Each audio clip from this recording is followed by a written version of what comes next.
আমি তিনবার এদেরকে জানাইছি, কোনো আওয়ামী লীগের বাড়িতে আঘাত করবা না, কোনো হিন্দু বাড়িতে আঘাত করবা না, চাঁদাবাজি করবা না, এবং আপনাদের কথা দিলাম এইগুলো যারা করবে তাদেরকে আমি দল থেকে বহিষ্কার করবো। আমি এটা করবো ইনশাল্লাহ। এতে কোনো মাফ নাই, কোনো সেটা আমার আপন ভাই হলো মাফ নাই। আমি এতদিন পরে আসছি, এই জন্য আমার দেশের যে সমস্ত ছেলেপেলে মারা গেছে তাদের কাছে আমি কৃতজ্ঞ। আমরা ভাবছিলাম যে এই জীবনে মনে হয় আর দেশ আসতে যাবে না।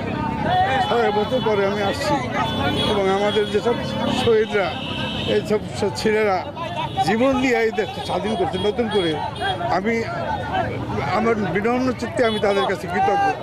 তাদের এই ঘটনা না ঘটলে আমি 6 বছর পরে আসছি, 10 বছর মনে আসতে পারতাম না।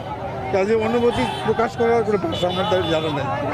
আমি সত্যি আপ্লুত, সত্যি আমি কষ্ট করেছি, এবং আমি আসছি আজকে আমার দেশের এই ভাইদের যারা শহীদ হয়েছে, যারা আহত হয়েছে, তাদের জন্যই আমি আসতে পারছি। আমি যতদূর পারি, আমি যা পারি, আমি তো সারা জীবন কাজ করে আসছি 40 বছর।